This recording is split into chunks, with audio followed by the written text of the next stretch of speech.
हम अपने ब्राह्मण परिवार में देश विदेश में मिल रहे हैं साधनों के द्वारा, तो मुझे बहुत ही खुशी का अनुभव हो रहा है। तो सर्वप्रथम तो मैं ये बताना चाहूंगी कि मेरा जन्म मेरा जन्म वास्तव में हरियाणा में रेवाड़ी में हुआ, जहाँ पर पाकिस्तान से आने के बाद माताजी पिताजी सब सेटल हुए। और वहाँ पर मेरा जो जन्म हुआ, तो मेरा जन्म जो है वो 3 भाइयों के बाद हुआ। तो 3 भाइयों के बाद होने के कारण हमारे में त्रिखल बोलते हैं उसको। तो वो या तो उसका जन्म बहुत अच्छा होता है और कभी कभी परिस्थितियों से भी भरा हुआ होता है। तो मेरा जैसे ही जन्म हुआ दोपहर को, और शाम को ही हमारी आटे की चक्की थी फादर की, तो वो चक्की में पूरे में आग लग गई। और वो चक्की में आग लगने के कारण उनको मैं अच्छी नहीं लगती थी कि इस कन्या का जन्म हुआ है, और ये कैसा विचित्र वो हुआ है कि सारा धंधा चौपट हो गया है। और इस तरह से उनको मेरा पसंद नहीं था, मुझे उठाते भी नहीं थे। नहीं तो सब बच्चों को वो बहुत प्यार करते थे, और खास कन्याओं को तो बहुत ही प्यार करते थे, क्योंकि हमारे 3 पीढ़ी में मेरी बड़ी सिस्टर का जन्म जब हुआ था, तो उन्होंने पूरे पूरे समाज में लड्डू बांटे थे। और जब मेरा जन्म हुआ, तो वो बहुत ही इसमें थे कि ये कैसी कन्या का जन्म हुआ है। लेकिन इसके साथ साथ बहुत कुछ चेंज होना था। ये बाबा का ड्रामा था। तो उसके मैं जब 2.25 साल की थी मात्र, तो उन्होंने शरीर छोड़ दिया। उनको कुछ बीमारी हो गई थी, तो जिसके कारण उन्होंने शरीर छोड़ दिया। और मैं 2.25 साल की ही थी उस समय। और बाकी सब मेरे बड़े माना भाई बहन जो हैं, वो भी छोटे छोटे ही थे। तो कमाने वाला कोई भी अभी नहीं था। तो उस समय पे हमारी माता जी बहुत ही रोती थी, पति को याद करती थी, और छोटे छोटे हम बच्चे थे। तो फिर हमारी जो अ, वैसे तो कोई प्रॉपर्टी नहीं थी, लेकिन जब ये हिंदुस्तान पाकिस्तान बना, तो माता जी का कोई भाई नहीं था। तो नानी की जो जमीनें थी, वो यहाँ पर मिल गई थी। तो यहाँ मिलने से फिर उन्होंने दिल्ली में एक प्लॉट लिया। और तब मैं शायद 3-4 साल की होंगी।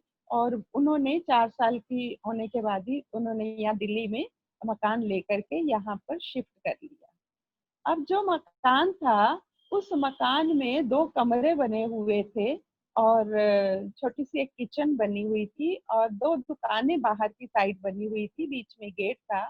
और अंदर बेड़े में जो वो बेड़ा ही बोलते हैं हम लोग तो उसमें एक पीपल का पेड़ था, नीम का पेड़ था, अमरूद का पेड़ था, और भी 2-4 पेड़ थे। तो पीपल का पेड़ होने के कारण वहां पर हमारे आस पड़ोस वाले सब लोग पूजा करने के लिए आया करते थे। तो वहां पर थोड़ा सा ऊंचा स्थान था पीपल के नीचे, तो वहां हम रोज माना जैसे पोछा लगाते थे मिट्टी का, और वहां पर लोग पूजा करने आते थे। और कोई कोई लोग वहां पर पैसे भी चढ़ाते थे। मुझे याद है वो 3 पैसे का सिक्का होता था, 5 पैसे का सिक्का होता था, और उसको उठा करके हम लोग माना कोई ना कोई चीज खरीद के खा लेते थे। तो इस तरह से माता जी भी रोज पीपल की पूजा करती थी, रोज गीता का पाठ करती थी, और बहुत अच्छी तरह से भक्ति भावना उनकी पूरी भरपूर थी। तो पूजा बहुत करती थी।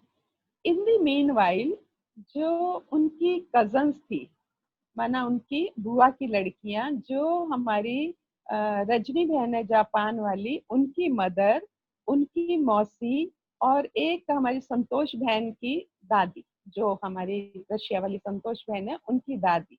तो ये तीनों सगी बहनें थी, और इनकी 2 भाभियां भी थी। और सारी की सारी लेडीज, ये वंडरफुल बात थी कि एक ही रो में रहती थी अशोक नगर में दिल्ली में। और 26 ब्लॉक में वो मशहूर हो गया था कि सारी की सारी लेडीज ब्रह्मा कुमारियां बन गई। और सबके पति कोई के भी पति ज्ञान में नहीं चलते थे। माना इधर ये इतनी स्ट्रांग थी और उधर पति लोग रोज शाम को ऑफिस से आकर के या धंधे से आकर के टेंट लगवा लगवा करके और ब्रह्मा कुमारी के लिए बहुत नेगेटिव प्रोपेगेंडा करते थे। तो इस तरह से वो होता था, लेकिन जितनी भी ये लेडीज थी वो सारी बाबा की पक्की अनुभवी, जैसे पक्की वारिस क्वालिटी। और वो उन्होंने रजनी बहन की मदर और उनकी जो दूसरी सिस्टर थी, तो वो दोनों ने आपस में सलाह की कि हमारी एक ये कजन सिस्टर है और ये अभी यहाँ शिफ्ट हुई है दिल्ली में, और ये बहुत रोती है और ज्यादा पढ़ी लिखी नहीं है, सिर्फ गीता वीता का पाठ पढ़ लेती है, क्योंकि 2 क्लास पढ़ी हुई थी अपने जमाने में। तो माता जी 2 ही क्लास पढ़ी थी और गीता पढ़ती थी, रामायण का भी शौक नहीं था।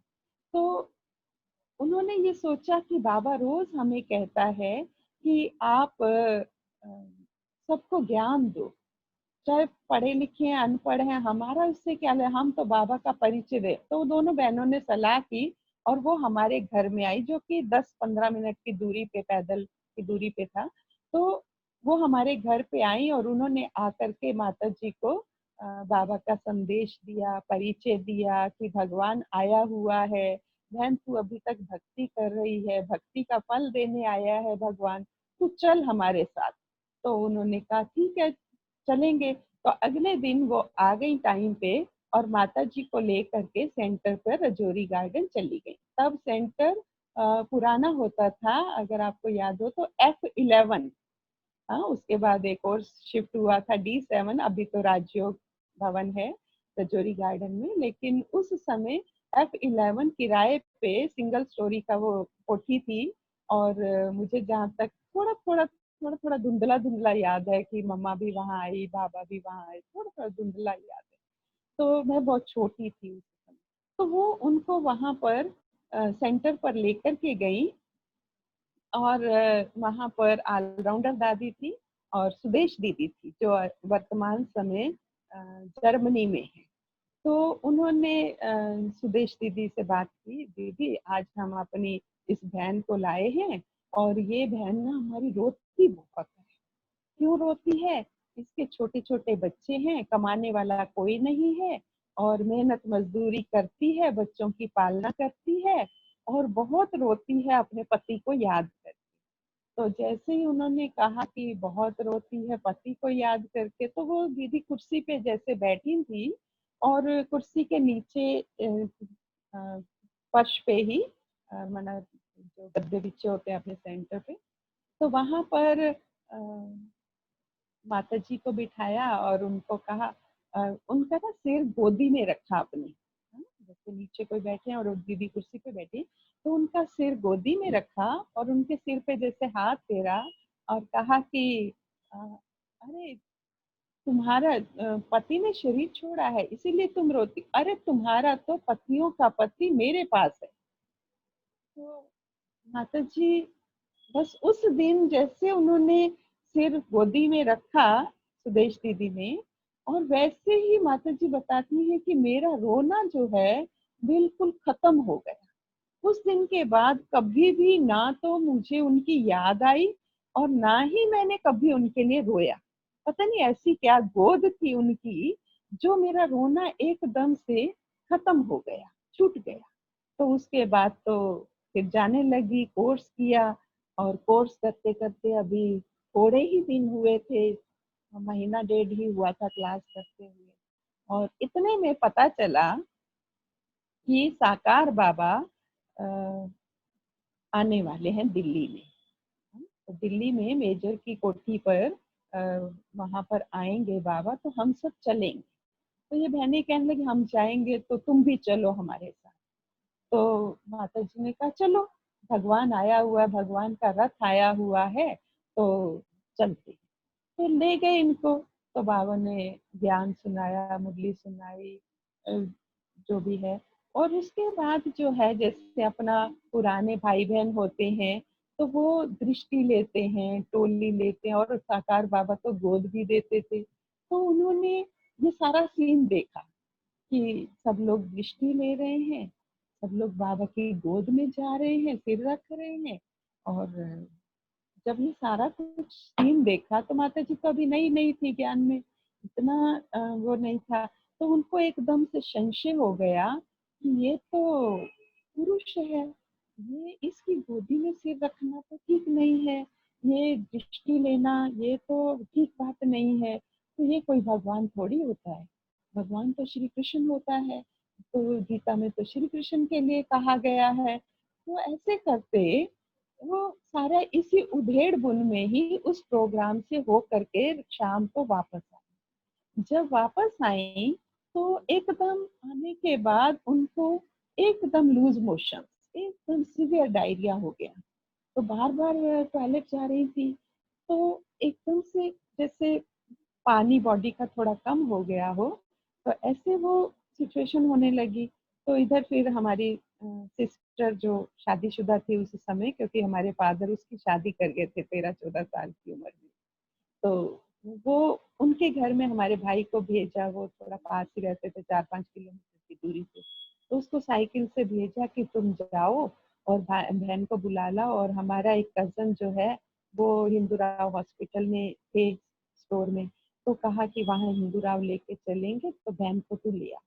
तो इतने में क्या हुआ कि वो लेने के लिए गया और माता जी की आंख लग गई, है ना, नींद आ गई।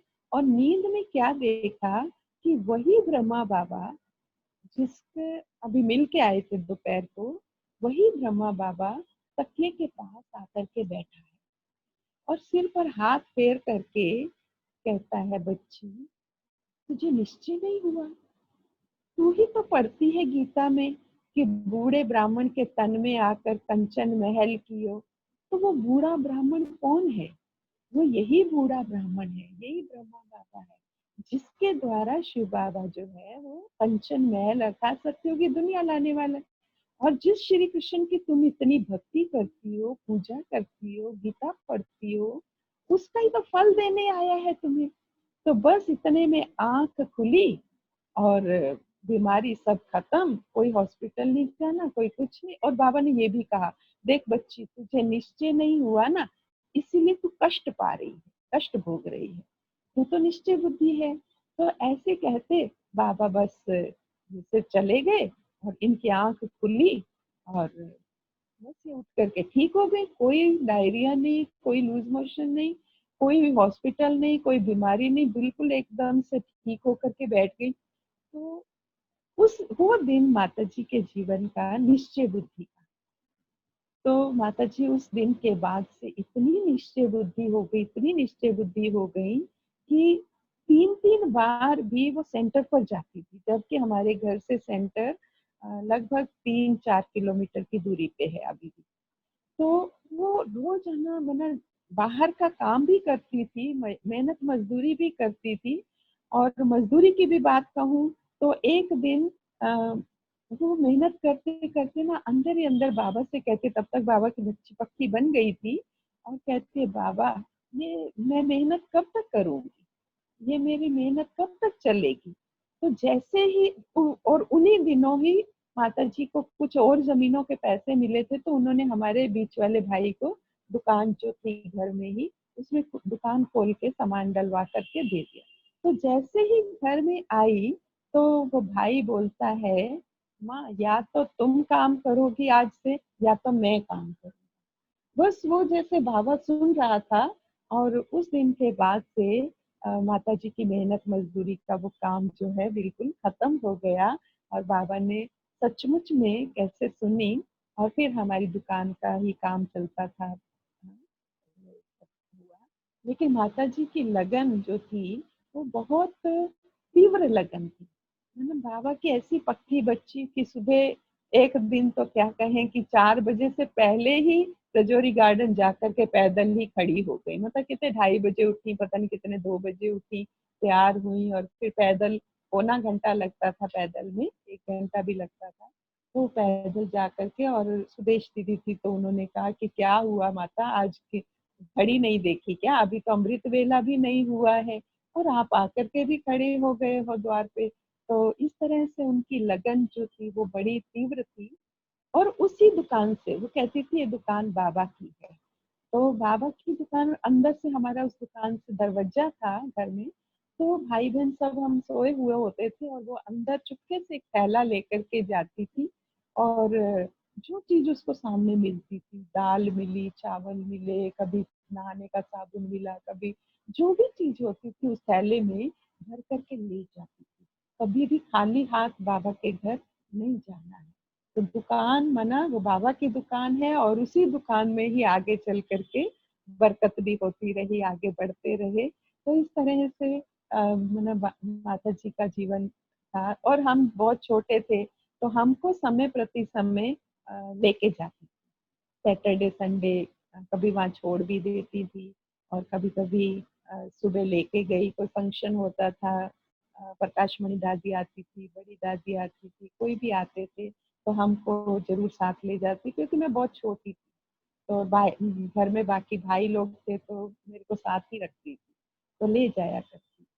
तो इस तरह से माता जी का बहुत अंदर से एक शुभ भावना थी कि ये बच्ची जो है मेरी, ये बाबा की बच्ची बन, ये बच्ची मेरी बाबा की बच्ची बन जाए। तो ऐसी शुभ भावना उनकी बहुत रहती थी। तो इस तरह से वो चलती रही और हम भी चलते रहे। और फिर एक दिन ऐसा 1973 में समझती हूँ कि वो उस समय सुदेश दीदी ने कहा कि हम ना कन्याओं की बच्ची रखेंगे। तो जिसमें पुष्पा बहन जी पांडव भवन वाली, उनकी छोटी सिस्टर रजनी बहन, उनकी छोटी सिस्टर, हम थे, और भी कई कन्याएं थी। तो उनकी बट्ठी हुई, और बट्ठी के पश्चात जो है हमको कहा गया कि अभी आपको माउंट आबू जाना है। तो हम सभी का ग्रुप लेकर के, हमारे देवी भाई जो देवीचंद कौशिक कवि भाई जो थे, वो हम सब कन्याओं को लेकर के और मधुबन गए, और वहाँ पर हमसे ड्रामा करवाए, मुझे मुसलमान का रोल दिया। तो इस तरह से बहुत अच्छा। और वहाँ पर मना ये भी कहा गया कि अभी ना बाबा मिलेंगे, तो वो मुझे थोड़ा सा याद है कि बाबा के कमरे में हमको ले गए थे, और वहाँ बाबा गद्दी पर बैठे थे, अव्यक्त बाप दादा ही आए थे और बैठे थे, और हमको वरदान दिया। वो उस समय का वरदान तो मुझे इतना याद नहीं है, लेकिन मुझे वो सीन याद है सब। तो इस तरह से फिर हम वापस आए, पढ़ाई लिखाई करते रहे, तो थोड़ा थोड़ा दुनियावी संग में भी आ गए। तो माना पिक्चर देखना, मैं तो इंटरेस्टेड नहीं होती थी, लेकिन हमारा परिवार ऐसा था कि वो हमारी टिकट भी आती ही थी। मैं समझती हूँ दिल्ली के आधे पिक्चर हॉल तो हमने देखे ही होंगे। तो सब लोग जाते थे मिलजुल करके, परिवार के सदस्य, तो हमारी भी टिकट साथ में होती थी, जबकि मुझे इतना इंटरेस्ट तो नहीं था, लेकिन जाना है तो जाना है, बस ये था। तो इस तरह से हमारा जीवन चलता रहा। और उसके बाद हम 1978 में नर्सिंग में गए, वहाँ हॉस्टल में रहे। तो हॉस्टल में रह करके हम बाबा को याद तो करते ही थे, क्योंकि बीज तो पड़ा ही हुआ था। लेकिन अ, एक दिन हॉस्टल में, मैं समझती हूँ सन 1980 एंड या 81 के शुरू में ही, अ, हम रात को सोए हुए थे। मैं और मेरी रूममेट, हम दोनों ही दो दो दो का ग्रुप होता था कमरे में। तो हम दो लोग थे कमरे में, तो मैं सोई हुई थी, और सोते सोते शायद वो फ्राइडे या सैटरडे सैटरडे की नाइट ही थी, मैं समझती हूँ। तो अचानक बाबा आए हमारे स्वप्न में, और स्वप्न में आकर के क्या देखा दिखाया बाबा ने कि जैसे एक बहुत बड़ा हॉल सा है, और सब आत्माएं ना दुखी हो रही हैं, तड़प रही हैं, इससे अशांत हो रही हैं, और बहुत ही जैसे ओवन जैसा माहौल है, और हर आत्मा ना करा रही है, तड़प रही है। और बाबा एक कोने पे खड़े हैं, और बाबा बाहें फैला करके और मेरे को कहते, आओ बच्ची, तुमको थोड़ा इसमें जाना है, तुम इसमें नहीं जाओगी, तुम मेरी बच्ची हो ना, तुम मेरे पास आओ। तो बाबा ने जैसे मुझे बाहों में ले लिया, और बहुत अच्छा सा अनुभव। और फिर मेरी सुबह जाग खुली, तो मैंने अपनी रूममेट को बोला कि मुझे ना सुबह सुबह सेंटर जाना है। और हम फिर सेंटर पर गए, और तब तक सुदेश दीदी जो है वो लंदन जा चुकी थी 74 में। और ये बात है 81 की। तो मेरा सुदेश दीदी से वैसे बहुत प्यार था, मतलब मैं दीदी को नहीं देखती थी सेंटर पे तो मैं बहुत उदास हो जाती थी। और बचपन में भी जैसे हम जाते थे तो दीदी हमसे माता जी भी कहती थी, माता जी ये सफाई करके जाना, ये कपड़े धो करके जाना। और संडे के संडे मैं उनको कहती थी जल्दी चलो ना घर। मेरे को लेके जाती थी तो मैं कहती थी जल्दी चलो, क्योंकि आश्रम पे B7 में 7-8 कमरे होते थे। और 3 कमरों में तो म्यूजियम था, क्लासरूम था, बाबा का कमरा था, बहनों के रहने के कमरे थे। तो वो सारा सफाई करने में टाइम तो क्लास के बाद लगता था। फिर मैं कहती थी जल्दी चलो, तो कहती थी अच्छा तुम सफाई झाड़ू लगा दो, मैं पोछा लगा देती, फिर जल्दी काम हो जाएगा, जल्दी चलेंगे। तो इस तरह से चलो मैं कपड़े धोती हूँ, तुम ऊपर छत पे डाल के आ जाना। तो इस तरह से माता जी मुझे भी सेवा में इन्वॉल्व करके रखती थी। तो बीज बहुत स्ट्रॉन्ग पड़ा हुआ था। तो जब ऐसा 81 में मुझे बाबा ने दिखाया तो मैंने अपनी रूममेट को बोला कि मेरे को बाबा के पास जाना है। तब तक वहाँ पर रुक्मिणी दादी थी और बीच में राज दीदी अशोक विहार जो रही, तो वो भी बीच में कुछ समय रही थी। तो उनका भी मेरे से बहुत प्यार था। हमारे पूरे परिवार से ही बहुत प्यार करती थी दादी भी और राज दीदी भी। तो फिर जब मैं आई तो मैं हर संडे फिर सुबह सुबह हॉस्टल से आ जाती थी, क्योंकि हर संडे घर आना होता था। तो पहले सेंटर पे जा करके और फिर क्लास करके और फिर उसके बाद में घर आती थी और शाम को फिर वापस आती थी। तो इस तरह से हम आते जाते रहे और 81 में मेरा ये कोर्स पूरा हुआ। तो अक्टूबर में पूरा हुआ और 4 नवंबर को बाबा मिलन था। तो दादी ने कहा तुम बाबा मिलन में जाओ, तो हमको जाने का था। तो उस समय हम बाबा से मिले और मेडिटेशन हॉल में। और मेडिटेशन हॉल में जब रुक्मिणी दादी ने परिचय कराया कि बाबा ये ना नर्सिंग की ट्रेनिंग करके आई है, तो बाबा ने कहा अच्छा इसको तो डबल सर्विस करनी है। तब तक तो मुझे इतना याद भी नहीं था, बाद में मुझे ख्याल आया कि बाबा का ये वरदान था। तो बाबा ने कहा कि बच्ची को तो डबल सर्विस करनी है, ऐसे बाबा ने वरदान दिया। और फिर हम आ गए। तो 81 में बाबा मिलन बहुत अच्छे से क्लोज से हमें होता था। तो फिर उसके बाद 1983 में 83 में कॉन्फ्रेंस जो फर्स्ट इंटरनेशनल पीस कॉन्फ्रेंस जो ओम शांति भवन बना, और उसके बाद जो है रुक्मिणी दादी ने कहा कि इस कॉन्फ्रेंस में आपको जाना है। तो हमने कहा कि ठीक है। तो वो कॉन्फ्रेंस हम अटेंड कर रहे थे और अटेंड करते करते जब वापस आ रहे थे, बहुत बढ़िया कॉन्फ्रेंस थी, फर्स्ट कॉन्फ्रेंस थी और बहुत उमंग उत्साह वाली थी।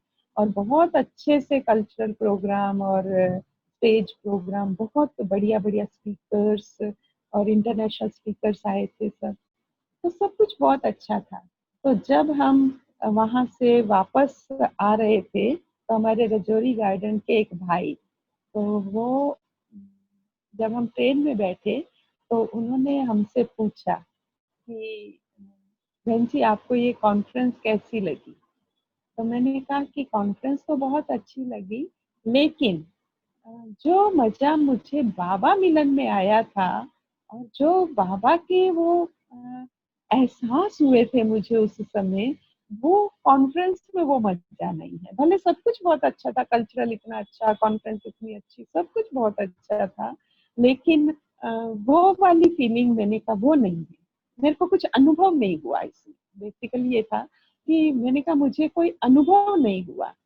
तो वो भाई थे, तो उन्होंने कहा बहन जी अगर आपको अनुभव करना है ना तो आप अमृत वेला किया करो। तब तक तो मैं अमृत वेला नहीं करती थी इतना, कभी कर लिया कभी नहीं किया। और माता जी मुझे कभी उठाती थी सेंटर पे जाने के लिए भी, मैं कभी आनाकानी करती थी उससे पहले, कभी बहाने मारती थी, कभी कुछ कुछ करती थी। माता जी को इस बहाने मतलब इस बात में मैं तंग भी करती थी कभी कभी। तो माता जी को लेट भी होता था सेंटर जाने में। लेकिन जब मैं आ रही थी और उन्होंने कहा, बहन जी आपको अगर अनुभव करना है ना इस जीवन में, तो आप अमृत वेला जरूर करना।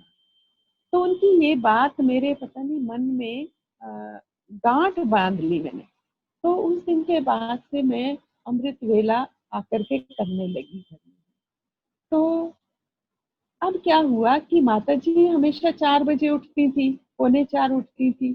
मेरे को पता नहीं बाबा ने 3:15 3:30 बजे उठा दिया। और कैसे उठाया कि हम सब छत पे सो रहे थे और आवाज आई, उठो शहजादी, उठना नहीं है क्या? तो मैं एकदम से उठ करके देखने लगी कि मैंने सोचा माता जी ने मुझे आवाज दी है, लेकिन माता जी तो खुद ही सोई हुई थी। तो फोन आया एकदम से, कह रहा है उठो शहजादी, उठना नहीं है। तो मैं उठ करके फिर अमृत वेला, फिर माता जी 15-20 मिनट के बाद माता जी उठी। तो मतलब कहने का कि बाबा ने मेरे को जैसे शहजादी कह के बुलाया और मुझे बहुत ही अच्छी फीलिंग के साथ उठाया। तो ऐसे जैसे सचमुच में जैसे कोई राजकुमारी को उठाता है, शहजादी को उठाता है, तो ऐसे बाबा ने मुझे बहुत प्यार से उठाया। तो उसके बाद से मेरा मेरा आज दिन तक ये प्रयास रहता है कि मेरा अमृत वेला कभी भी मिस नहीं होना चाहिए, चाहे कुछ भी हो जाए, लेकिन मेरा अमृत वेला जो है मिस भी नहीं होना चाहिए और दूसरा पावरफुल भी होना चाहिए। ऐसे नहीं झुटके पुटके खा करके और कहें कि हाँ अमृत वेला हो गया, नहीं। है ना, बहुत अच्छी तरह से मेरा बाबा मिलन उस समय में जरूर होना चाहिए। तो ये मेरा एक उस समय की धारणा जो आज दिन तक भी बनी हुई है, तो ये मुझे बहुत ही शक्ति भरती है। तो उसके बाद हम फिर उसके बाद जो है हम 1984 में मतलब 1-1.5 महीना सेवा में रहे पांडव भवन में। तो वहाँ पर भी हम रोज सेवा भी करते थे। और आप सभी जानते होंगे उस समय बाबा 3 दिन आते थे ओम शांति भवन में, सोमवार, बुधवार और शुक्रवार, 3 दिन होते थे। और मैं 1 महीना 1.25 महीना वहाँ पर रही थी। और हम पहले तो ये कहा गया कि भाई रजौरी गार्डन से जो पार्टी आई है तो वो आ जाओ मिलने के लिए, 2-3 बारी तो वैसे मिलना हो जाता था। तो उसके बाद भी हम हमेशा ही बाबा से मिल लेते थे, हमेशा स्टेज पे चढ़ जाते थे, हमेशा मिल लेते थे। और लेकिन एक दिन ऐसा आया, शायद वो लास्ट का ही दिन था हमारा, वापसी से थोड़े दिन पहले का ही। तो अनाउंसमेंट की शीलू दीदी या मोहिनी दीदी ने कि जो भाई बहने बाबा से मिल चुके हैं वो आज स्टेज पर नहीं चढ़ेंगे। सुबह क्लास में उन्होंने अनाउंस किया कि जो जो मिल चुके हैं भाई बहने, तो वो अब स्टेज पे नहीं चढ़ेंगे रात को। जो जो नहीं मिले हैं, नई नई पार्टियां आई हैं, वो मिलेंगी, और जो सेवाधारी हैं वो नहीं मिलेंगे, वो बहुत बारी मिल लिए। तो हमको बहुत दिल को लगा कि आज हम बाबा से नहीं मिलेंगे स्टेज पे, आज हम बाबा से नहीं मिलेंगे स्टेज पे। तो हमने क्या किया, हमने कहा कि बाबा से मन ही मन में कहा, मैं भी थी, मेरे साथ एक और माता थी, हम दोनों सेवा करते थे, भोजन परोसने की और भी कई कई सेवाएं होती थी। तो हमने संकल्प किया कि देख देख बाबा, अगर तू भगवान है ना, तो आज तू हमें स्टेज पे बुला के छोड़। हाँ, बुला के ही छोड़ना है। अगर तुम बुलाओगे तो मैं मानूंगी तुम भगवान हो, नहीं तो मैं नहीं मानने वाली आज। तो हम 2 घंटे बाबा के कमरे में जा करके बैठे, फिर जो टाइम मिला फिर बैठे, दोपहर को जाके बैठे, बस एक ही संकल्प, एक ही एकाग्रता कि आज तो बाबा देख लेते। हाँ, तो जैसे एक चैलेंज सा था उस दिन। तो उस दिन फिर शाम को मतलब जैसे हम गए 5-5:30 बजे चले जाते थे, बैठ जाते थे। और सफेद चादर होती थी, हम कुमारियाँ तो दादी के साथ ही आगे पीछे बैठती थी, दादी भी तब नीचे बैठती थी, प्रकाश मणि दादी, मोहिनी दीदी। तो हम सब बैठे और बाबा आए और बाबा ने मुरली चलाई, एक एक से ग्रुप से मुलाकात की, इंडिविजुअल मुलाकात की, वो सब कुछ किया। और फिर हम सारी रात बैठे रहे।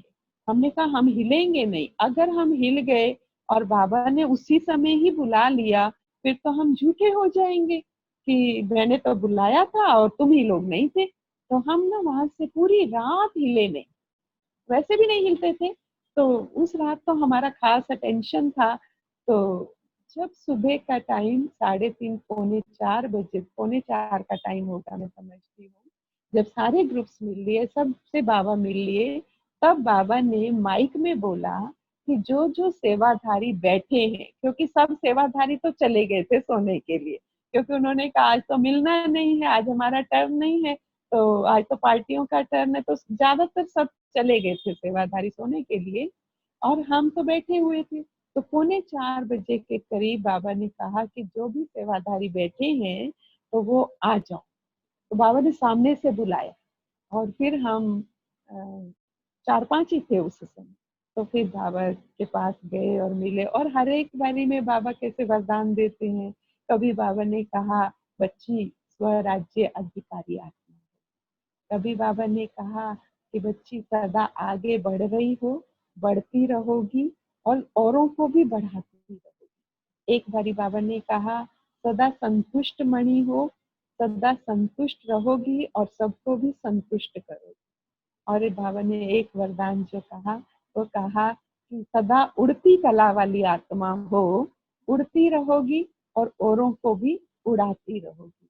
तो ऐसे कुछ कुछ वरदान तो मुझे याद है, कुछ कुछ तो याद नहीं भी है। तो इस तरह से बाबा ने बहुत अच्छी तरह से मुझे भिन्न भिन्न वरदानों से सुसज्जित किया है, और मुझे ऐसे लगता है कि वो वरदान आज सिद्ध हो रहे हैं। जैसे कोई भी परिस्थिति आती है ना, तो मैं एक ही वो वरदान याद करती हूँ कि बाबा ने मुझे क्या वरदान दिया है, सदा उड़ती कला वाली आत्मा हो, उड़ती रहोगी, उड़ाती रहोगी।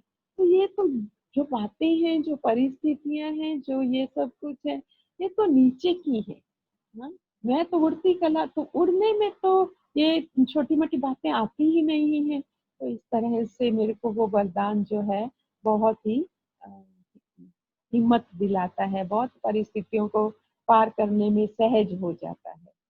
तो इस तरह से बाप दादा का मिलन, और फिर 85 में हम समर्पित हुए। तो ये हमने कन्याओं की ट्रेनिंग की, वो बाद में की, 85 में की। और 85 में जब हम ट्रेनिंग कर रहे थे, तो जब मैंने कहा ना अशोक विहार वाली दीदी रजौरी गार्डन में रही थी, तब तक फिर हम जॉब में भी आ गए थे। तो 82 से जॉब में भी आ गए थे, और मेरी जॉब ही परचांस अशोक विहार में ही थी, जहाँ पे राज दीदी रहती थी। वो कुछ समय के लिए रजौरी गार्डन आई थी, जिनसे हमारे जान पहचान बहुत अच्छी थी, बहुत स्नेह की हुई थी। तो जब मैं अशोक विहार में थी, तो मैं वहाँ कभी कभी सेंटर पे बीच में चली जाया करती थी। तो मैं क्योंकि पुरानी कुमारी थी और अब मैं ट्रेनिंग में आई, तो जैसे ही मैं ट्रेनिंग में आई, तो वो मेरे पीछे पीछे मधुबन में ही आ गई। तो मधुबन में आ गई, और उन्होंने दादी चंद्रमणि से कहा, दादी ये वाली कन्या ना आपने मुझे देनी है। तो मुझे याद है कि हम ओम शांति भवन से नीचे उतर रहे थे, और दादी भी वहीं से उतर रही थी, और दादी, मैं और राय दीदी, हम तीनों, वो पेड़ है जो ओम शांति भवन के नीचे, वहां पर ही दादी ने मेरा हाथ वो राय दीदी के हाथ में दे दिया, ये लो, ये कन्या आज से आप। तो ऐसे फिर हम आए, तो दीदी ने फिर मुझे सेंटर पे रखा, क्योंकि रजौरी में मैं नहीं रही थी ज्यादा। तो जाती थी वैसे तो, रजौरी में हमारा अपना सेंटर था, दादी की सेवा करनी होती थी, कभी इंजेक्शन लगाना होता था तो दादी मुझे ही कॉल करती थी, बुलाती थी, मैं ऑफिस से भी जाती थी। तो इस तरह से, पर मेरा जो रहने का हुआ ज्यादा, वो अशोक विहार में राज दीदी मेरे को हाथ पकड़ के लेकर के आई, ये कन्या को मुझे चाहिए। तो इस तरह से मैं राज दीदी के पास आई, और जैसे ही मैं राज दीदी के पास आई 85 में, तो 85 में आई, तो उसी समय मेरे शायद 15 दिन के बाद ही, ये लॉरेंस रोड केशवपुरम का जो वर्तमान समय का ये फ्लैट है, और माना वो एक माता थी नीचे, जो सेंटर के नीचे, जिन्होंने ही अपना फ्लोर दिया हुआ था अशोक विहार सेंटर का। तो वो माताजी ने ही ये फ्लोर खरीद के दिया हमें लोगों को। हमें क्या मना, उन्होंने प्लान किया था कि मुझे बाबा के लिए एक घर बना के देना है। तो उसी समय उन्होंने इसको खरीदने का प्लान किया, और मेरे तो कोई मन चित्त में भी नहीं, और वो मुझे रात को गाड़ी में ये फ्लैट दिखाने के लिए ले आई। तो कहा कि लक्ष्मी बहन जी चलो, हमने ना एक फ्लैट लिया है, बयाना दिया या ले लिया था उस समय, तो आपको चलो दिखा के लाते हैं। तो मैं कहती थी मेरा तो कुछ कहा, कहते कोई बात नहीं, घूम फिर के आ जाना। तो मैंने कहा चलो ठीक है। हम उनकी गाड़ी में बैठे, और वो मुझे ये फ्लैट दिखा करके और करके, और उसके थोड़े समय बाद ही फिर उन्होंने यहाँ बैठ करके रेनोवेशन कराई, सारा कुछ कराया। तो बहुत ना, मैं जैसे ही आई, और एक और अनुभव जो है, मेरा पहला ही दिन था अभी अशोक विहार में, और अभी मैं नाइट स्टे भी नहीं किया था, और मुझे कहा गया कि आज आपको शालीमार बाग सेंटर पे जाना है। क्यों जाना है? क्योंकि वहाँ की बहन आज मधुबन के लिए निकल रही है, और वहाँ कोई है नहीं सुबह मुरली सुनाने वाला। वहाँ एक बुजुर्ग माता थी जिसको बुआ जी कहते थे। तो उन्होंने कहा कि आपको ना 7 दिन वहाँ ही रहना है, और वहीं से आना जाना कर लेना अगर जॉब पे जाना। तो पास ही था, ज्यादा नहीं था। तो वहां पर मेरे को कहा गया कि एक भाई हैं, वो आपको स्कूटर पे बिठा के ले जाएंगे। अब मैं उस भाई को जानती नहीं हूँ, मैं किसके साथ मेरे को बिठाया जा रहा है, सेंटर नहीं मैं जानती थी। मैं बाबा बाबा करते बैठ तो गई उनके स्कूटर के पीछे, परंतु मेरे को थोड़ा सा हेजिटेशन हो रही थी। रात का टाइम था, 8 बजे का, लेकिन खैर 15 मिनट का ही वो ट्रेवल था। और मैं अपने सेंटर पे पहुंची, वहां पे माता जी थी, तो उन्होंने मुझे बहुत प्यार किया। फिर वहां पर क्लास क्लास कराई, तो बहुत प्यार का एटमोसफेयर मिला। लेकिन यहाँ पर ये सेंटर जैसे बना, तो सेंटर बनकर तैयार हुआ, इसका उद्घाटन हुआ, तो मैं अशोक विहार से यहाँ लॉरेंस रोड प्रोग्राम के लिए आई थी। यहाँ पे तैयारी करनी है, जैसे स्टेज तैयार करना है, कुछ कुछ काम करने हैं, टोली बनानी, तो वो सब करने के लिए आई थी। यहाँ पर उन्होंने किसी और बहन को फिक्स किया था कि वो बहन जो है वो यहाँ पर संभालेगी। तो उद्घाटन में हमारे जगदीश भाई जी आए, हमारे ऑलराउंडर दादी आई, चक्रधारी दीदी आई, ऐसे बहुत एमएलए जो भी थे यहाँ के, तो बहुत अच्छे से उद्घाटन हुआ। और वो बहन का फिर थोड़ा कुछ ठीक नहीं था, तो फिर उसको 6 महीने के बाद उन्होंने चेंज किया।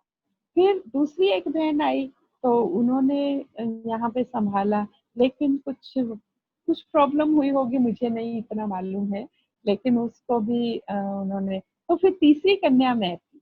तो मेरे को कहने लगे कि क्या करें, तो फिर दाई दीदी संदेशी थी। तो शाम का समय था, तो उन्होंने बाबा को भोग लगाया, और भोग स्पेशल इसीलिए लगाया कि बाबा आप बताओ कि यहाँ पर किस कन्या को रखें, किसको रखें यहाँ पर। तो बाबा ने संदेश में तीनों को खड़ा किया, और तीनों में से ताज जो है वो दीदी कहते तुम्हारे सिर पर रखा बाबा ने। तो इस तरह से बाबा ने तिलक लगाया, ताज रखा, और मुझे यहाँ की जिम्मेवारी दे दी गई। तो मैंने कहा कि मैं तो जॉब भी करती हूँ, क्योंकि गुलजार दादी ने कहा इसको, कन्या को जॉब करते रहने देना, कोई दिक्कत नहीं है, क्योंकि इसकी ड्यूटी ऐसी नहीं है 9:30 बजे जाती है, 2:30 बजे आ जाती है, तो ऐसा कुछ खास वो नहीं है, और इसका वर्कलोड भी नहीं है, तो कोई दिक्कत नहीं। मैंने खुद भी दादी से पूछा, दादी मैं जॉब छोड़ दूँ?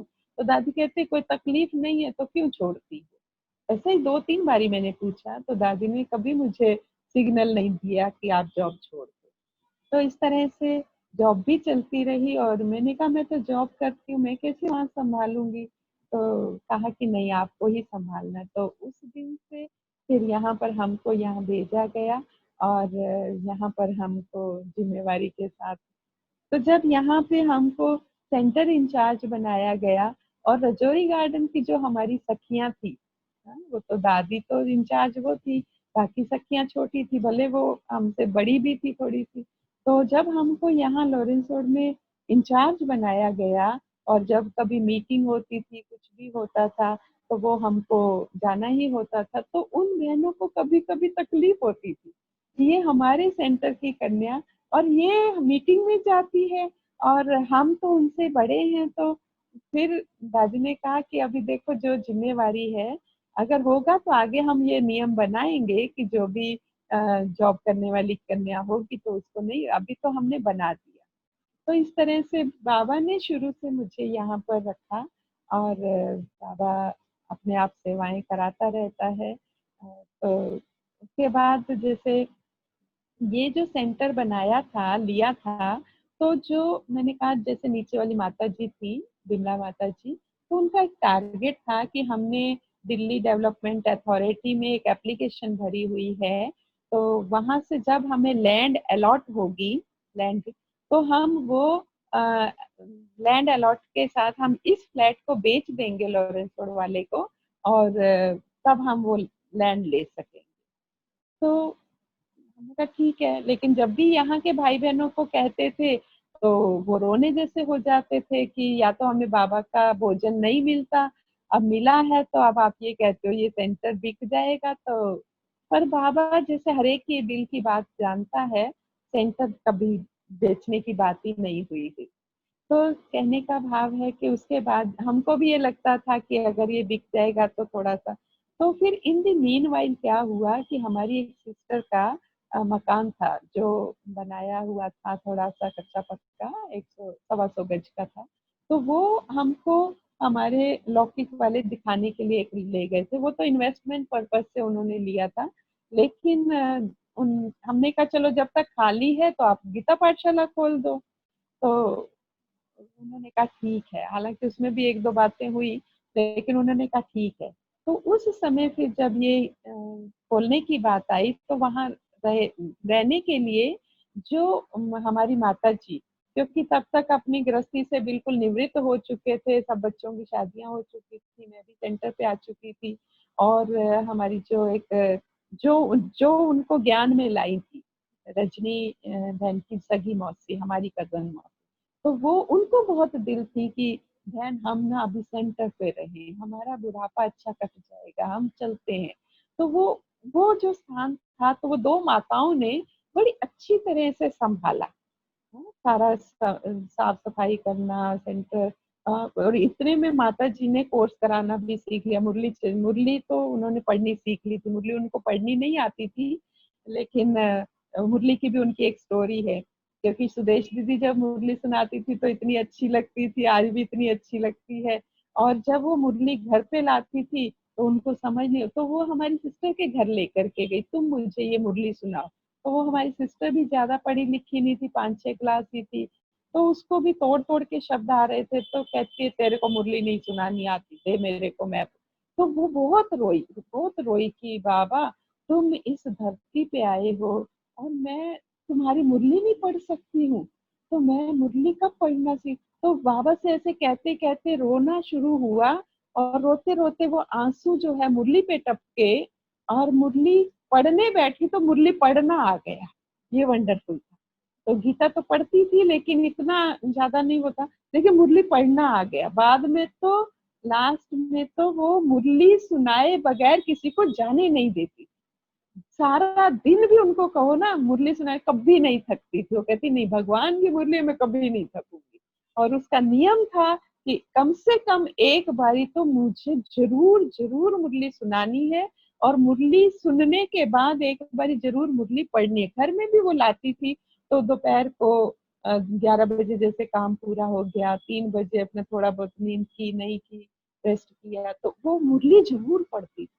तो मुरली से बहुत प्यार था, तो वहां पर भी कोर्स कराना, मुरली सुनाना, सबको प्यार से पालना करना, और उसी से फिर वो सेंटर, आज चाणक्य प्लेस का सेंटर, बहुत अच्छा सेंटर हमारा बना हुआ है, अभी तो बहनें संभालती हैं। तो जब बहुत बुजुर्ग हो गई, 90 साल की हो गई माता जी, तब फिर उनको बना, वो हमारे पास यहाँ पर आकर के रही। तो 97 की एज में उन्होंने शरीर छोड़ा, 97 ईयर्स में। और बहुत ही लगा 97 में, मतलब कोई दिन ऐसा नहीं होगा, लास्ट मोमेंट तक भी वो मुरली सुन करके पढ़ के गई।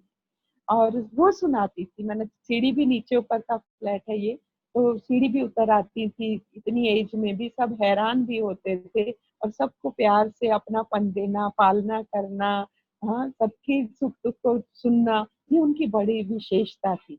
तो इस तरह से चाणक्य प्लेस का सेंटर एस्टेब्लिश हुआ। उसके बाद फिर हमारा सीतापुरी, चाणक्य, मधु विहार, द्वारका, जो दिल्ली में है, भरत विहार है, राजीव नगर है, इधर ब्रह्मपुरी है, और अभी तो मथुरा की भी थोड़ी जिम्मेवारी मिली है। तो मथुरा, अभी वृंदावन में भी सेंटर खोला है।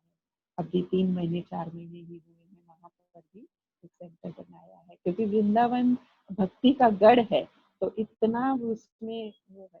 तो इस तरह से सेवाएं हुई। और बीच में 97-98 में फर्स्ट डॉक्टर्स कॉन्फ्रेंस जब हुई, तो भी हमारा नाम प्रपोज किया गया, जबकि मुझे उस समय इतना कुछ आता भी नहीं था। और मेरे को रैली में भेजा त्रिवेंद्रम से दिल्ली। तो त्रिवेंद्रम, ये हमारी इंग्लिश भी इतनी अच्छी नहीं थी, फिर भी टूटी फूटी इंग्लिश में उस समय वहां पर स्टेज प्रोग्राम करना, वो सब कुछ करना, तो ये भी बड़ा अच्छा हो रहा। उसके बाद तो कई रैलीज में, जैसे माई इंडिया हेल्दी इंडिया देहरादून से दिल्ली आई, तो उसमें भी हम लोग रैली में पार्टिसिपेट किया। तो है ना, हमने तो ये देखा कि बाबा ने हमसे जो भी करा, या बड़े भाई बहनों का भी इतना स्नेह प्यार हमें मिला। जगदीश भाई भी एक बारी मुझे बोला कि कुछ काम था, शाम को 6 बजे फोन आया कि अभी अभी बहन जी आपको फलाने सेंटर पे जाना है और वहां पर उन भाई बहनों से बात करके आनी है। तो उसी समय मैं गई, और रात को मुझे आते हुए 10:30 पौने 11 हो गए, और मुझे आते आते भी रात का थोड़ा अंधेरे का पीरियड, माना जगह भी थी, लेकिन मैं बाबा को याद करते करते, तो उनके मन में भी था कि ये हमारी बहन जी हमारी बड़ी गंभीर भी हैं और आज्ञाकारी भी हैं। तो इस तरह से बाबा ने सेवाएं की। 2009 में हमने अलविदा तनाव का प्रोग्राम, विशेष पहला पहला प्रोग्राम अपने यहाँ किया भी, सीखा भी। और उसके पश्चात मैं समझती 40-50 जगह पर ये अलविदा तनाव के शिविर जो हैं, जगह जगह से जहाँ से हमें निमंत्रण आए, तो वहाँ वहाँ पर हमने ये प्रोग्राम भी किए। और वीआईपी की भी जो सेवा मिलती है, जैसे अभी वर्तमान समय ही अपने जो रक्षा मंत्री हैं, डिफेंस मिनिस्टर हैं, राजनाथ सिंह जी, उनको कोर्स करने का दिल हुआ। उनको हमने मोटिवेशन दिया, जब हमने ये बड़ा प्रोग्राम था शिवरात्रि का, तो उनको कहा कि आपको कोर्स करना है, तो 3 दिन के लिए माने, परंतु उनका 5 दिन का कोर्स हुआ। और बहुत खुशी खुशी से उन्होंने अपनी वाइफ को भी बिठाया, अपनी डॉटर इन लॉ को भी बिठाया, बैठो बहन जी देखो कोर्स करवा रही है। तो इस तरह से जो भी जहाँ की भी सेवा मिलती है, तो हम तो ये सोचते हैं हम एक स्थान के नहीं हैं, बेहद के हैं, तो सदा ही बेहद की सेवाएं करें, और सबको भी जो हमसे लाभ हो सके। तो उसके बाद तो एक और भी बीच में वो आया कि अशोक विहार का जो सत्कार भवन है, वो भी हमको जिम्मेवारी मिली कि आपको उसको संभालना है। तो तब तक प्लॉट मिला था, और प्लॉट मिलते ही उस पे कोर्ट केस हो गया था, लिटिगेशन का केस हो गया था। तो वो हमने 3 साल अच्छे से उसको कोर्ट से फ्री हुए, और उसके बाद फाउंडेशन स्टोन डाला, सब दादियाँ, सब बड़े भाई बहन आए। तो इस तरह से बहुत अच्छा हमारा ये अनुभव अभी भी चलता है।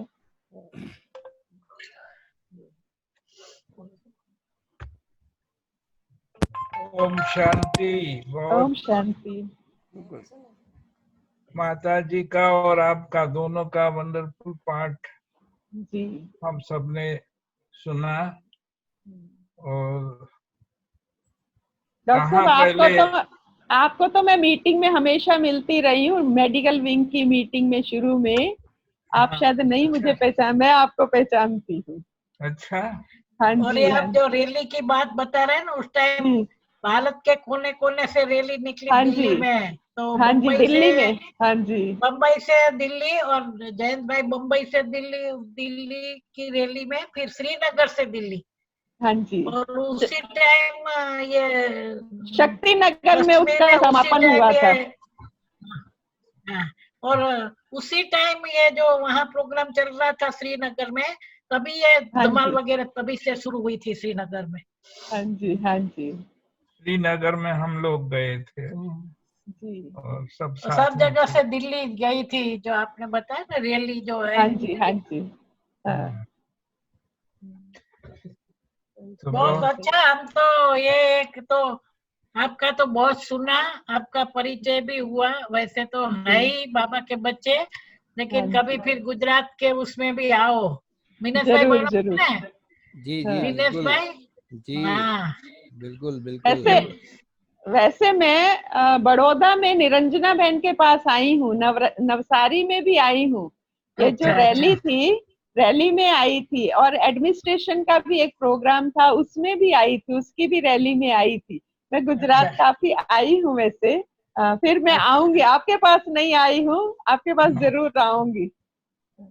जी एडमिनिस्ट्रेशन में रोहित भाई के कारण आए हाँ होंगे। जी, रोहित रोहित रोहित भाई भाई तो वलसाड़ वाले, हाँ जी, अभी तो। शरीर छोड़ दिया अभी हाँ तो। जी, हाँ जी, हाँ जी। बहुत अच्छा। वो अच्छे सेवादारी थे। हाँ, बहुत अच्छे। मुरली से प्यार की बातें आज सुनी आपके द्वारा कि कितना प्यार आपके माता जी को, और आपको भी क्यों नहीं, मुरली बहुत, से हाँ। इतना प्यार। और क्योंकि आपकी प्रोफाइल देखी और जितने फोटो हमें मिले, हमने सारे ग्रुप में भी शेयर किए, तो विशेष राज्य सत्ता वाले, उसमें भी जो केंद्रीय मंत्री है, उन ऐसे वीआईपीओ की सेवा के आपको बाबा ने निमित्त बनाया, ये भी बड़ी सौभाग्य की बातें है। तो मीठी मीठी बातें सुन के बहुत ही आनंद आया। लेकिन एक छोटा सा पॉइंट, क्योंकि आपका जो सेवा क्षेत्र है वो दिल्ली जोन रहा है, हाँ वीआईपी की जी। सेवा के आप निमित्त बने हैं, तो कहीं ना कहीं आपका गुलजार दादी के साथ का भी कोई ना कोई अनुभव होगा, वो शायद आप शेयर करें तो भाई बहनों को बहुत खुशी होगी। हमारे कोई बात याद आती हो आपको? दादी का मेरे को बहुत सारे अनुभव हैं वैसे। जी अ, एक बारी दादी का जब ऑपरेशन होकर के आया था, तो हम दादी से मिलने गए थे, तो मेरे साथ एक भाई भी थे। तो हम तो जैसे जनरली पूछते हैं कि भाई किसी से मिलने जाते हैं बीमारी के बाद, तो भाई आप कैसे हो, क्या हुआ।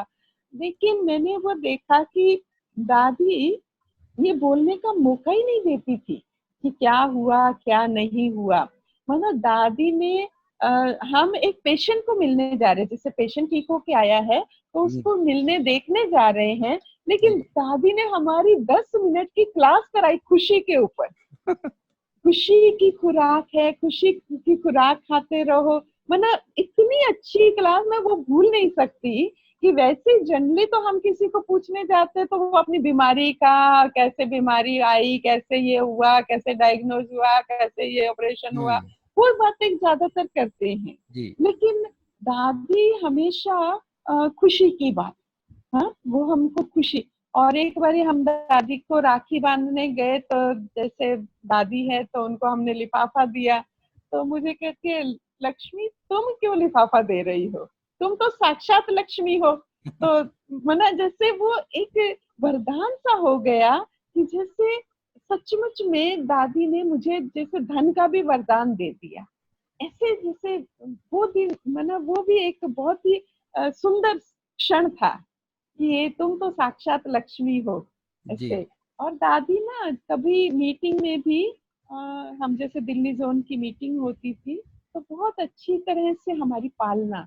और एक बात मैं और शेयर करूं आपके साथ, अभी जी दादी बॉम्बे से पहले मैं समझती 4 साल या 5 साल हुए होंगे, तो आशा दीदी ने हम सब सीनियर बहनों को ओआरसी में बुलाया, और ओआरसी में बुला करके हम होंगे 30-40 बहनें होंगी। तो कहा कि आज ना गुलजार दादी सुबह अमृत वेला कराएंगी। तो अमृत वेले दादी आई, और उन्होंने आधा घंटा स्टेज पे बैठ करके योग कराया। और उसके बाद आशा दीदी ने दादी को बोला, दादी आप ना एक एक को दृष्टि दो। वो दृष्टि का सीन मेरे आंखों से ओझल नहीं होता है। जैसे दादी खड़ी होकर के, हम सब कुर्सी पे बैठे हैं हाफ राउंड में, और दादी एक एक के पास गई और एक एक को दृष्टि इतनी भरपूर, जैसे ऐसे लगे जैसे बाबा आया हुआ। तो इतना अच्छा दादी के साथ का अनुभव। तो दादी ने हम लोगों की बहुत अच्छी पालना की है। और दूसरी बात कहूँ तो दादी का अशोक विहार से शालीमार बाग और हमारा लॉरेंस रोड से बहुत बहुत प्यार था। हम दादी को मतलब ऐसे जैसे ना एक आजकल तो दादियों को बुलाना इतना आसान नहीं लगता है, लेकिन जी। उस समय हम एक फोन करते थे, दादी आज जन्माष्टमी आप आएंगे? दादी कहती हाँ क्यों नहीं आऊंगी, और दादी गाड़ी लेकर के आ जाती, भाई को लेकर के आ जाती। और एक दो बारी तो ऐसा भी हुआ भाई साहब कि हमारी पूरी तैयारी ही नहीं हुई थी अभी, और दादी पहले ही आ गई। तो 7 बजे के करीब ही आ गई, हमारे बच्चे अभी 7:30 तक तैयार हो रहे थे। तो फिर दादी ने वैसे ही कहा मुझे फिर दूसरी जगह भी जाना है, तो ऐसे टोली दी। और बहुत सरल चित्त दादी, दादी की नेचर इतनी सरल चित्त, कोई भी प्रॉब्लम, बाबा बैठा है ना हो जाएगा। मीटिंग में भी दादी क्या कहती, बाबा बैठा है ना हो जाएगा, कुछ भी दिक्कत। एक बार तो नीलू बहन ने कुछ बात की मीटिंग में, नीलू तुम चुप रहो ना, बाबा बैठा है ना हो जाएगा। तो मतलब कितनी सरल चित्त और इतनी इजी नेचर, और कोई भी बात होती थी दादी बहुत प्यार से सुनती थी और बहुत प्यार से हमको टैकल करती, हर बात जी। को बहुत अच्छी तरह से सुनना, जी। सुनना ज्यादा, और डिसीजन जो है वो थोड़े शब्दों में ही दे देती। जी। जी। तो इस तरह से दादी का हमारा बहुत ही स्नेह, जी। बहुत। और लास्ट में भी अभी मैं 2 साल पहले भी, 1.5 साल पहले भी मैं गई थी बॉम्बे। तो दादी ने मुझे राखी बांधी, और दादी कितनी देर तक मेरा हाथ अपने हाथ में लेकर के ही बैठी रही, और इतने प्यार से दृष्टि देती रही, देती रही, देती रही, देती रही, तो जैसे शक्ति भरती, जी। बहुत ही स्नेह का। जी। जी। बहुत अच्छे और भी अनुभव अभी याद करने पड़ेंगे। हाँ, बहुत है, वो खजाना अभी पूरा फिर भी खुला जी नहीं। फिर भी एक और जी सवाल, क्योंकि आप जी जैसे कपिल सिब्बल जी, राजनाथ सिंह जी, ऐसे दिग्गज नेताओं की सेवाओं के भी आप निमित्त बने हैं और आप बनते रहते हैं, तो काफी आपको अनुभव है ऐसे वीआईपीज की सेवा का। और जब वीआईपीज की सेवा की बात आती है तो हमेशा समय की खींचातानी होती है, बहुत कम वो लोग समय देते हैं, दे पाते हैं, तो बहुत ही कम शब्दों में आपको उनको सारा समझाना होता है। तो आप कैसे तैयारी करती है और कौन सी बात आप आगे रख देते हैं, क्योंकि वो लोग ज़्यादा समय देते नहीं, ना ही सुनने को ज़्यादा तैयार होते हैं, और आप इतने बड़े तीर कैसे मार के आते हैं, तो क्या आप करते हैं तैयारियां उसके लिए? विशेष कुछ प्रिपरेशन करते हैं कि आज इनसे मिलना है तो आज इनके साथ ये बात रखेंगे, क्या करेंगे? आपका शायद अब तो तजुर्बा है, आपको नहीं, लेकिन शुरुआत तो ऐसे आपने की होगी, कभी न कभी हर एक बात की शुरुआत होती है, तो आप कौन सी पॉइंट को आगे रखते, क्या करते हैं? भाई साहब, एक बारी शीलू बहन ने एक अनुभव में सुनाया था कि जब वहां पर शिविर होता है और इतने बड़े बड़े लोग आते हैं, महामंडलेश्वर आते हैं, और वो तो किसी की सुनते नहीं है। तो हमने एक जी। बार शीलू दीदी से पूछा था हाँ। कि आपके यहाँ इतने प्यार से बैठ के सुनते हैं, तो उसका रीजन क्या, जैसे आपने मेरे से पूछा। हाँ। तो उन्होंने कहा था कि लक्ष्मी बहन जी, इनको ना सुबह सुबह पहले अमृत वेले इमर्स करके उनको वाइब्रेशंस देनी होती है, हाँ। तो उसके बाद जो है ये सब काम होता है, जिसमें 80% तो बाबा करता है, 20% हम करते हैं।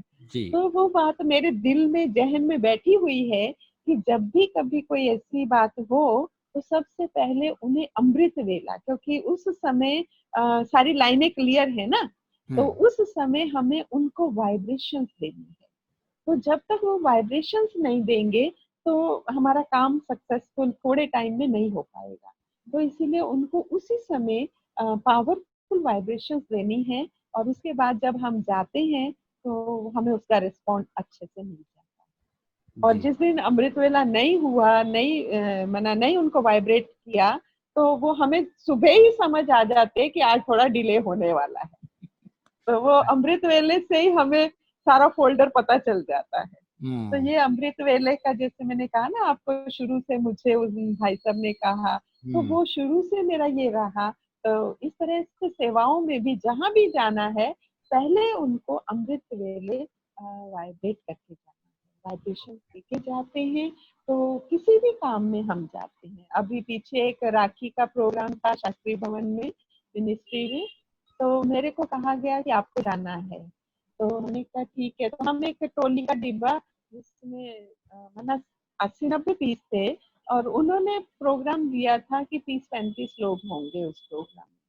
लेकिन आते चले गए, आते चले गए, आते चले गए, आते चले गए, वो टोली भी खत्म, मतलब जी खत्म हो गई जैसे। जी तो इस तरह से अगर हम अमृत वेले उन आत्माओं को प्रकाश देते हैं, वाइब्रेशन देते हैं, तो बाबा कहते हैं मेरे से बड़ा तो कोई वीआईपी है। है नहीं। जी जी जी वैसे तो ऑफिस के भी हमारे कई अनुभव हैं जो बाबा ने ऐसे ऐसे विचित्र काम कराए हैं। तो अभी तो शायद समय हो गया है, तो वहाँ के भी बड़े अच्छे अच्छे कई अनुभव।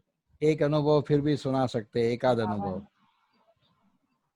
एक आध अनुभव, एक बारी मैंने बाबा से ना प्रॉमिस किया था कि बाबा मैं आपकी व्हाइट साड़ी पहनूंगी ना, तो मैं नाइट ड्यूटी, इवनिंग ड्यूटी नहीं करूंगी। तो मैंने 21.5 साल भाई साहब जॉब की, और मेरी कभी भी नाइट और इवनिंग नहीं लगी। ये अच्छा। विचित्र बात है ना, तो नर्सिंग प्रोफेशन में तो राउंड ए क्लॉक हाँ, आपको आई पता है जाता है। होती है बिल्कुल ड्यूटी। बिल्कुल। लेकिन बाबा की मेरी जो प्रॉमिस थी और बाबा ने पूरी की। और उसका एक अनुभव सुनाती हूँ कि एक बारी मेरी पोस्टिंग कर दी एक छोटा सा हॉस्पिटल, अभी वो 100 बेडेड हॉस्पिटल है, तो वहां पर कर दी। और वो एमसीडी का हॉस्पिटल टेक ओवर किया था दिल्ली गवर्नमेंट ने, और हम दिल्ली गवर्नमेंट के थे। तो वहां पर जब टेक ओवर किया तो मेरे को एज ए डेपुटेशन डिटेलमेंट पे भेज दिया वहां कुछ समय के लिए, वहां पोस्ट कर दिया। तो वहां पर जब हम गए तो वो जो मेडिकल सुपरिटेंडेंट था, तो उसने बोला कि थोड़े दिन तो हमारी दिन की ड्यूटी रही, 8 मतलब 9 से लेके 2 बजे तक। तो फिर उसने एक दिन बोला कि आपको ना नाइट ड्यूटी करनी पड़ेगी। तो वो मतलब स्थान भी अभी ऐसा ही था क्योंकि टेक ओवर किया था। तो मैंने कहा ठीक है, मैं तो बाबा को याद किया। तो मैंने कहा बाबा अभी क्या करना है, तो मैं हेडक्वार्टर गई। तो मैंने वहां पर क्लर्क से बोला कि, क्लर्क से नहीं बोला, वो एक जो सीएम थे वहाँ के, चीफ मेडिकल ऑफिसर, पोस्ट अभी तो मुझे याद भी नहीं है, डिप्टी डायरेक्टर थे, हाँ डिप्टी डायरेक्टर थे। तो परचांस ऐसा हुआ था कि 7-8 सीनियर लोगों को हम माउंट आबू लेके गए थे, तो जिसमें से एक वो भी थे। तो अभी वो पोस्ट पे थे डिप्टी डायरेक्टर की। तो हम उनके पास गए, तो मैंने उनको बोला कि भाई साहब देखो, आप तो माउंट आबू होके आए हो, मैं ब्रह्मा कुमारी आश्रम में रहती हूँ, आप जानते ही हो मुझे। तो मैं नाइट ड्यूटी नहीं कर सकती, इवनिंग तो फिर भी मैं कर लूंगी 8 बजे तक, लेकिन मैं नाइट ड्यूटी नहीं कर सकती। तो उन्होंने कहा ठीक है। हाँ, चक्रवर्ती था उनका नाम, बंगाली थे। और जो हमारे एमएस थे हॉस्पिटल के, वो भी बंगाली थे, वो पटनायक थे। तो दोनों की खूब अच्छी बनती थी।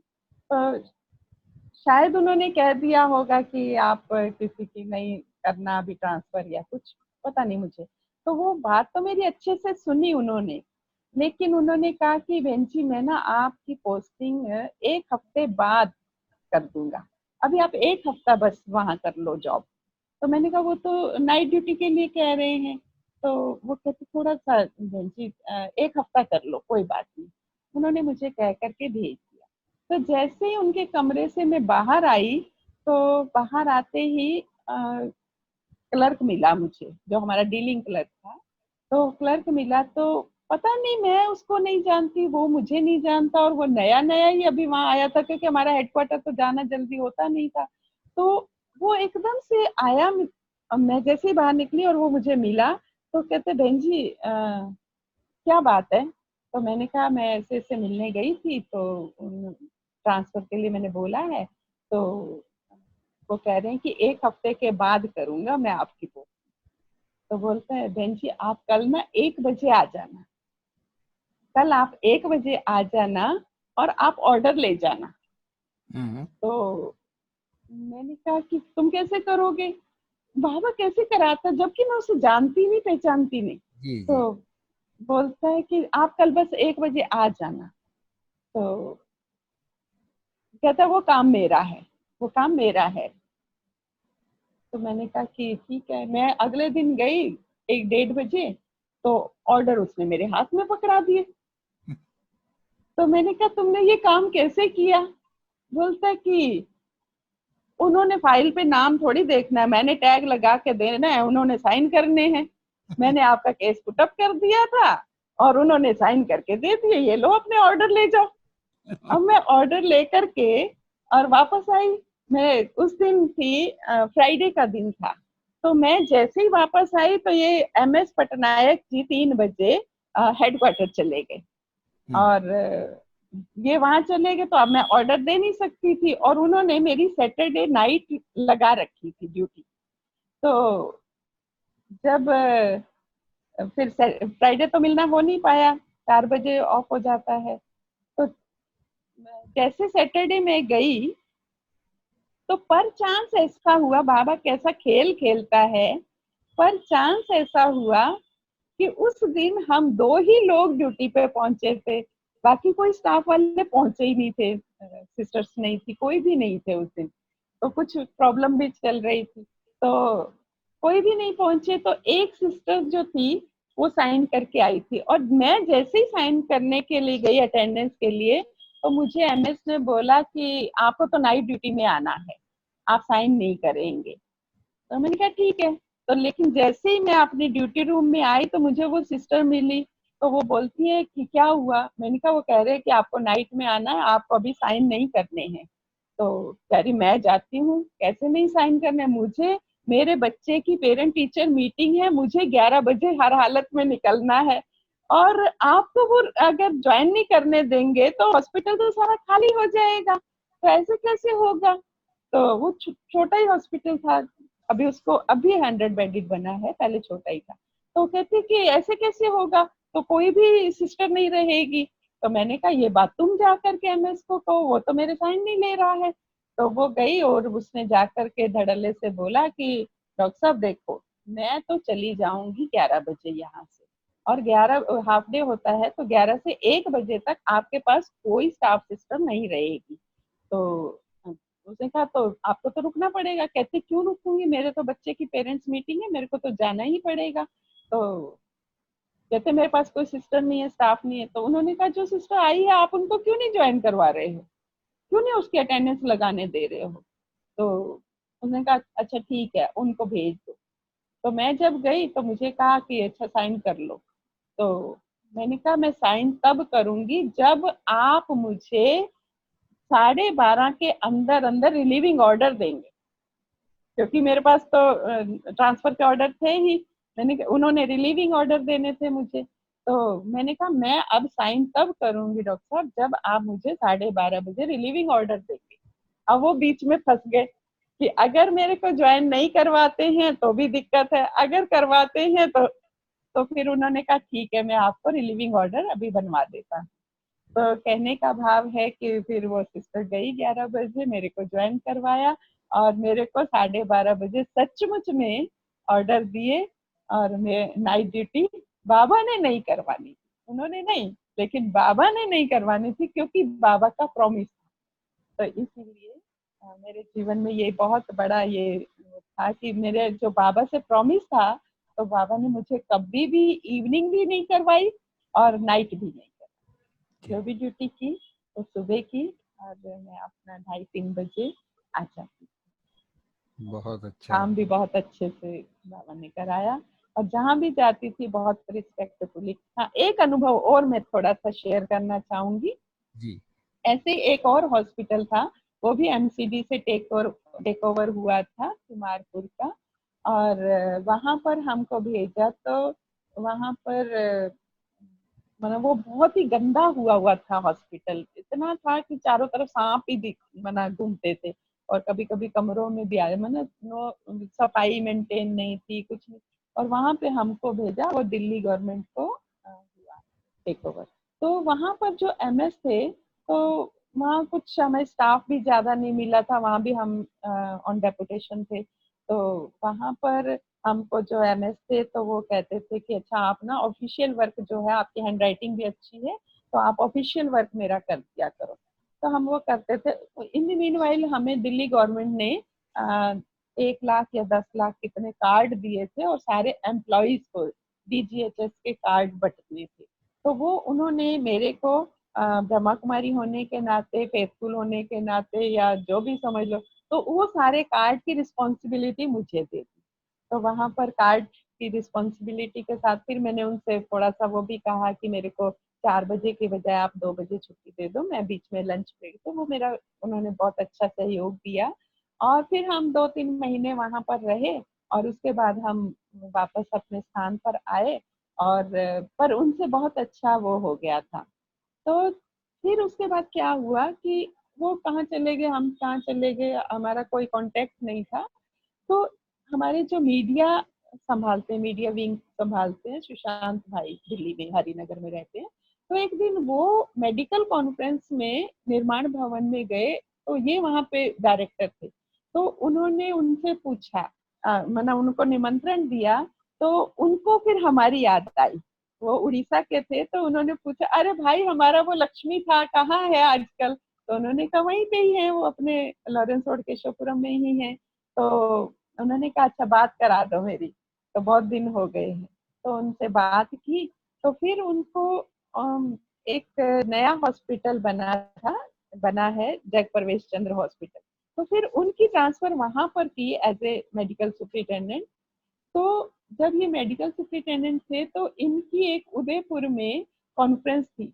और कॉन्फ्रेंस थी तो उन्होंने मेरे को कांटेक्ट किया कि लक्ष्मी आप हमेशा हमें माउंट आबू जाने के लिए कहते हो, तो मैं उदयपुर तक जा रहा हूँ, मैं और मेरी वाइफ हम दोनों ना माउंट आबू भी देख के आना चाहते हैं।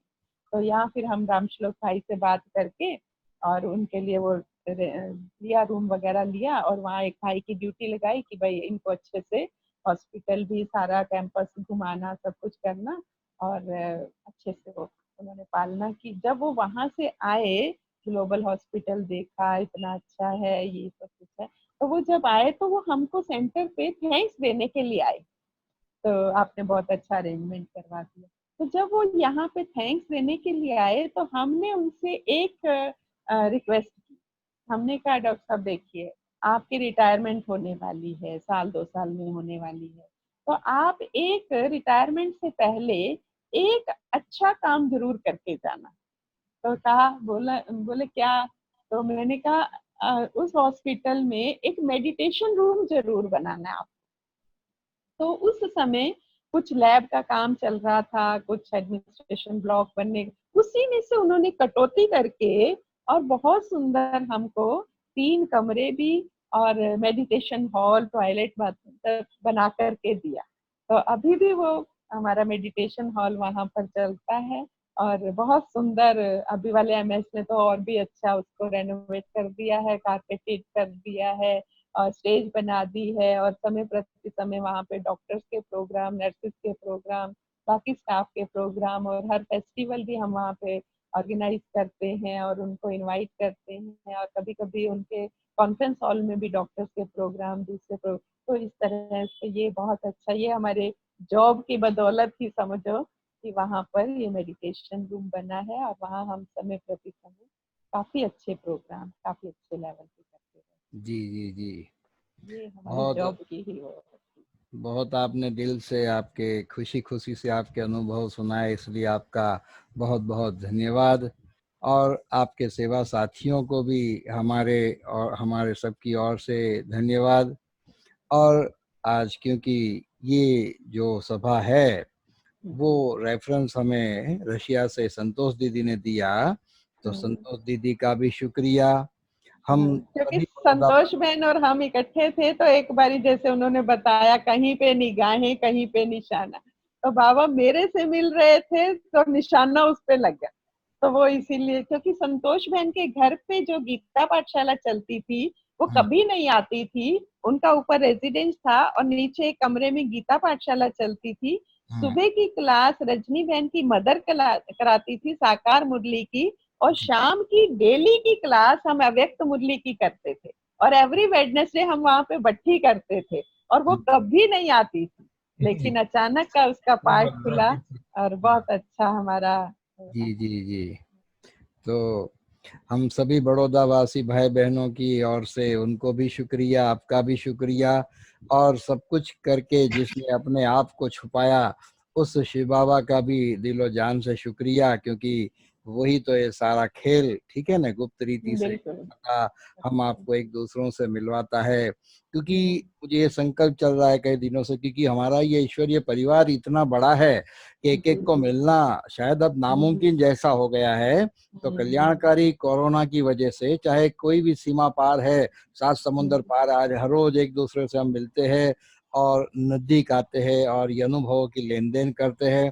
और विशेष ये अनुभव की लेन देन का प्रोग्राम हमारे बड़ों ने अर्थात चंपाबेन डॉक्टर साहब ने दिया है, इसलिए उनका भी बहुत बहुत धन्यवाद और शुक्रिया सभी भाई बहनों की ओर से। अच्छा, और डॉक्टर साहब कुछ कहना है?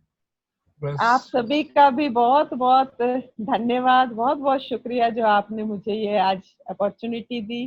तो बहुत बहुत धन्यवाद आपका, जयंत भाई का, चंपा बहन जी का, सभी का बहुत बहुत बहुत बहुत दिल से धन्यवाद है, शुक्रिया है। बाबा ने दिया हमको अनमोल ये खजाना, बाबा ने दिया हमको अनमोल ये खजाना। देखो इसे कभी तुम व्यर्थ ना गवाना, देखो इसे कभी तुम व्यर्थ ना गवाना। बाबा ने दिया